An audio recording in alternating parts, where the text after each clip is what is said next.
Dorcas, ¿qué tal? ¿Cómo estás? Bien, aquí pues ya hay que empezar a repasar para el examen desde el día lunes. Sí, pero no están tan difíciles los temas. Solamente es estudiar, repasar. Hacer nuestro resumen, pues. Bueno, Claro, pues. Y yo creo también, que estudiando sí vamos a llegar a nuestros objetivos, a las metas que realmente queremos llegar, ¿no? Creo que alguien toca la puerta. pasa. Adelante. Chicos, ¿cómo están? Hola, Katy. Katy, ¿cómo estás? Bien.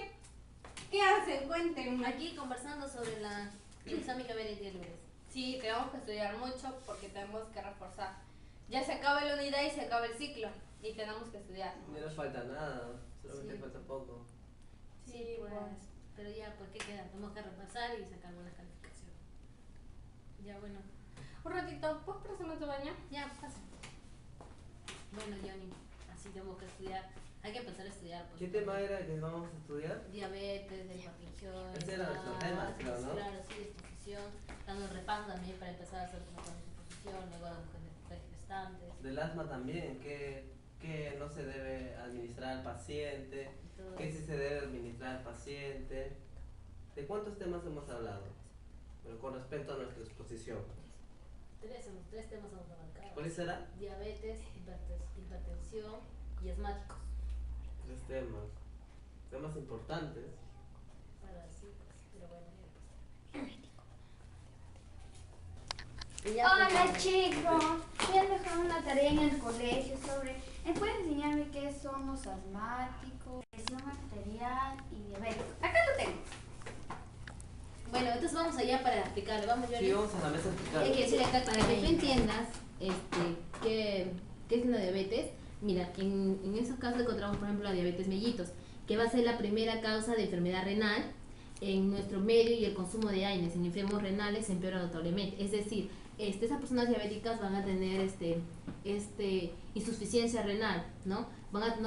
¿Qué es insuficiencia? No van a poder orinar, mejor dicho, ¿no?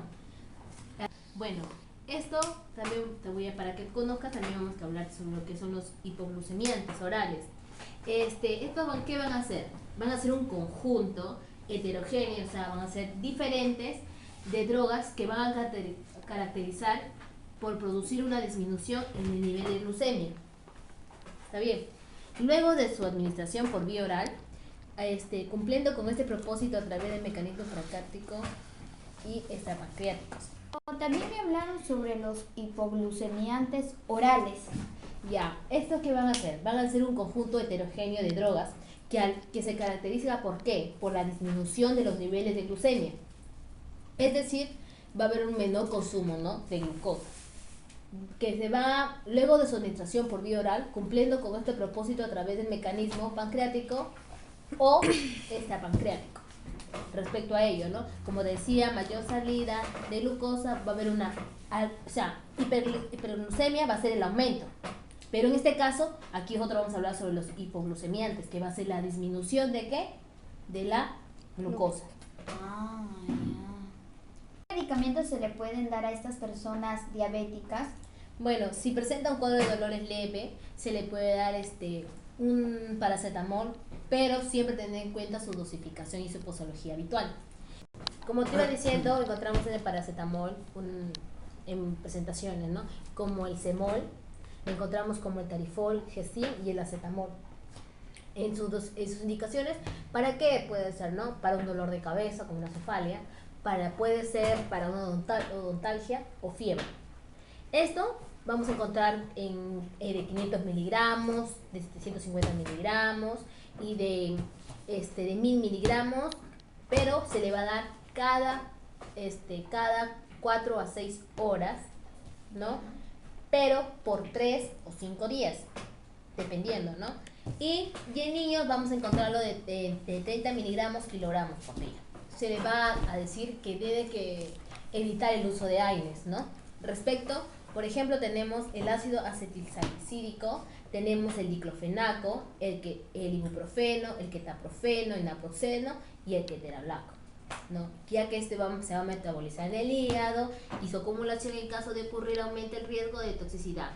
A su vez, sus metabolitos se van a secretar por vía renal pudiendo producir una acumulación de los mismos en pacientes con insuficiencia renal, que se ve que estoy leyendo, ya que el ketorolaco se va a metabolizar en el hígado y su acumulación, en casos de ocurrir, aumenta el riesgo de toxicidad. Respecto también vamos a hablar sobre, también se debe evitar el uso de glucocorticoides, ¿no? Ya que estos glucocorticoides, ¿qué son? Son hormonas catabólicas que van a estimular la glucogenogénesis y en hígado y riñón, de manera que eleva la glucemia. Por ejemplo, ahí tenemos los medicamentos el prednisona, el dexametasona y la betametasona. También va a ser el uso de antibióticos como las penicilinas, ¿no?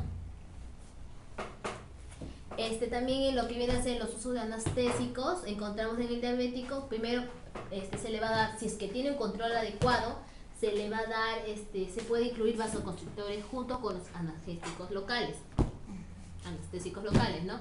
Sin embargo, es mejor no utilizar cantidades excesivas de adrenalina al usar un anestésico local que contenga una concentración, apunta, eso también es muy importante, no mayor de 1 a 100.000 de adrenalina o su equivalente. Ya. ¿Y la hipertensión arterial? Bueno, eso te voy a decir que mi compañera te puede explicar. A ver, Miriam. Sobre la hipertensión arterial. Ya. Pero para explicarte mejor debes saber el concepto de lo que es presión arterial. Ya. ¿En qué va a consistir la presión arterial? Va a ser la fuerza, ¿ya? Que van a ejercer la sangre contra las paredes de las arterias, ¿ya? Esa es la presión arterial. Si va a haber más fuerza, la presión se va a aumentar. ¿Me entiendes? Sí. Muy bien. Pero para hablar un poco más de la presión arterial debemos tener algunas precauciones, porque a un paciente que sufre de la presión arterial no le puedes recetar cualquier medicamento ni nada por el estilo, ¿no? Tienes que tener en cuenta algunos puntos. Algunos puntos es primero, si es que una persona llega a un consultorio, ya sea médico dental, se le debe preguntar si es que sufre esta enfermedad. O sea, lo básico es si es que sufre esta enfermedad. Segundo, si es que sus familiares o su entorno familiar ha sufrido de esta enfermedad. También es muy importante porque también se le puede contagiar, ¿no? O sea, la corta o la larga también puede sufrir de esta enfermedad. Es muy importante preguntarle al paciente si es que está tomando algún fármaco. ¿Por qué? Porque si nosotros le damos algún medicamento, este puede traer efectos adversos, ¿no? Por ejemplo, se le puede secar la boca y al secarle la boca puede producir otras enfermedades. Entonces es muy importante saber si es que el paciente previamente está tomando algunos otros medicamentos, ¿no? Y en el caso de lo que es odontología, tú sabes que los pacientes hipertensos son algo estresados, ¿no? Y al hacer un tratamiento odontológico es muy bueno evitar en ese paciente que tenga menos estrés, menos dolor, ya que así no se le va a aumentar la presión, porque sí sabes cuál es el concepto de la presión arterial, ¿no? Muy bien, otras precauciones es que a este tipo de pacientes no se le debe recomendar AINES. Es muy importante. Pregunta que sí. ¿Y qué son los AINES? Los AINES los podemos conocer como analgésicos, ya que son buenos para el dolor. AINES también lo podemos relacionar con antiinflamatorios, ¿no? Si es que hay alguna inflamación se le puede recomendar. Pero en el caso de hipertensos no se le recomienda AINES, ¿ya? También, si es que va a tener este paciente prótesis, debemos tener cuidado porque estos pacientes al tener prótesis van a tener mayor salivación, ¿no? También en estos pacientes al darle algún anestesia, se le podría decir, no se le debe dar con vasoconstrictor. En ese tipo de pacientes también vamos a evitar, ¿qué cosa? La combinación de algunos fármacos, en este caso una anestesia, sería una epinefrina con un beta bloqueador, ¿no? Dentro de los beta bloqueadores vamos a encontrar el propanol, el nadolol, también vamos a encontrar altimol, ¿ya? Esos van a estar dentro de la familia de los beta bloqueadores. Ya. Algunas manifestaciones orales que vamos a encontrar en estos pacientes, pero aquellos que están con un control médico, porque los pacientes hipertensos controlados van a tener medicamentos. Algunas manifestaciones que estos van a presentar va a ser la odontalgia, que es dolor al diente, la hemorragia, o sea, en una extracción va a producir más hemorragia. Y en aquellos pacientes que no son controlados, algunas manifestaciones orales vamos a encontrar que la boca se le va a secar. Puede ser una serostomía, ¿no? También vamos a tener una autoclisis deficiente. Esto se va a dar mayormente porque no va a haber mucha salivación, ¿no? Va a haber deshidratación, ¿no? También va a haber, estos pacientes van a estar más predispuestos a que tengan caries, ¿ya? Aquellos que tienen estomatitis, también el líquen plano, ¿no? Van a tener estas manifestaciones. En lo que concierne a vasoconstrictores, vamos a hablar sobre la epinefrina. ¿Qué va a hacer la epinefrina? La epinefrina va a provocar un aumento de la presión arterial. Por lo tanto, a un paciente hipertenso no se le debe dar.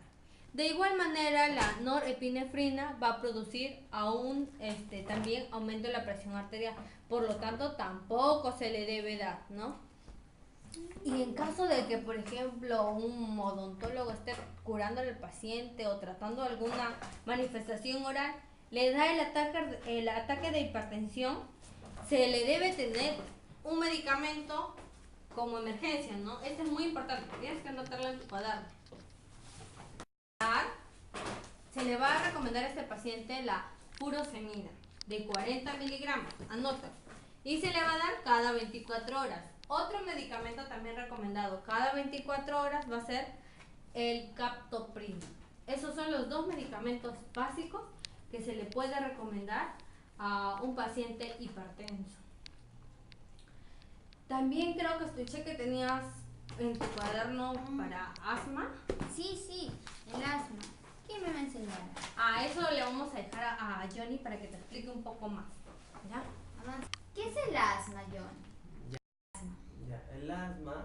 El asma es un trastorno que va a afectar a las vías respiratorias. La persona que tenga este asma va a sentir una opresión aquí en el pecho. El asma va a producir también que los bronquios se hinchen. Entonces, cuando la persona comienza a toser, se va a escuchar como una sibilancia. O sea, ¿Y qué es la sibilancia? La sibilancia viene a ser un sonido agudo, tipo silbido, cuando la persona va a comenzar a toser, se va a escuchar ese sonido, es un signo, ¿ya? También estos pacientes van a presentar tos, van a presentar presión en el pecho, como te había mencionado anteriormente, ¿ya? Y para medicar a estos pacientes tenemos que tener mucho cuidado, así como te han explicado, los pacientes con hipertensión arterial, que tienen que tener mucho cuidado para medicar. Con estos pacientes asmáticos también se tiene que tener mucho cuidado al momento de prescribir o medicar un fármaco, ¿ya? ¿Y qué medicamentos le debemos de dar a estos pacientes? Ya, primero vamos a comenzar con los antiinflamatorios, ¿ya? Ya. En los antiinflamatorios vamos a tener dos grupos, dos familias, ¿ya? Los AINES, esos antiinflamatorios no se le debe administrar a estos pacientes con asma, ¿ya? No se le debe administrar porque van a ocasionar o van a inducir una respuesta alérgica, van a producir un aumento de flema. Como te había dicho, estos pacientes van a tener problemas en las vías respiratorias, ¿verdad? Entonces, al administrarle AINES, lo que va a producir un aumento, se van a obstruir los bronquios, ¿ya? Y por tal motivo no podemos administrarles AINES. Pero sí hay otra familia de antiinflamatorios, que son los antiinflamatorios esteroideos, ¿ya? Llamados glucocorticoides. Estos glucocorticoides sí le puedes administrar a ese paciente con asma, ¿ya? Porque estos glucocorticoides van a descongestionar las vías respiratorias, ¿ya? O sea, va a ser beneficioso para estos pacientes con asma. ¿Y qué AINES clásicos debemos evitar? Ya, debemos evitar todos los AINES clásicos, ¿ya? no debemos darles aires clásicos a los pacientes de ninguna forma, pero sí podemos administrarles aires selectivos. Tenemos una familia también de aires selectivos, pero lo primordial es administrarles glucocorticoides para el dolor, para la inflamación, ¿ya? Bien, y tú me hablas sobre AINES selectivos. AINES selectivos se le puede recetar a un paciente con asma. Ya. Entre los aires selectivos que se les puede recetar a un paciente con asma, vamos a tener Celecoxib, Ya. también vamos a tener Parecoxib. Ya, en el Celecoxib, va a tener una presentación de cápsula, ya, de 100 y 200 miligramos, ya van a venir así. Estos aires selectivos que se les puede dar al paciente, ya. Entre el otro aire selectivo que te hablé, tenemos el Parecoxib, ya también que lo puedes administrar al paciente con asma. También tenemos el Lumiracoxib. Ya. Esos tres que te he mencionado le puedes recetar a tu paciente con asma. Ya. Ahora, ¿y qué glucocorticoides se le puede recetar? O sea, antiinflamatorios, esteroideos. No esteroideos. Ya. Entre los glucocorticoides que le podemos administrar al paciente con asma, vamos a tener la dexametasona, prednisona, vamos a tener la betametasona, ¿ya? Estos glucocorticoides que te he mencionado van a ser los más utilizados en nuestra área, en nosotros en traumatología, ¿ya? Última pregunta y la más importante. ¿Qué son los anestésicos locales? Ya, los anestésicos locales van a ser un grupo de fármacos, ya, que van a bloquear la sensibilidad nerviosa, ya, de una determinada zona. Ya, o sea, no va a quitar el dolor generalmente, o la sensibilidad generalmente, ¿no? Ya, en una determinada zona. ¿Ya? En este caso, con respecto a los pacientes con asma, se le puede administrar anestésicos acompañados de un vasoconstrictor, ¿ya? Porque estos van a descongestionar, ¿ya? Van a dilatar lo que son los bronquios, ¿ya? En este caso sí le puedes administrar a los pacientes con asma anestésicos acompañados de un vasoconstrictor. Ya, muchas gracias.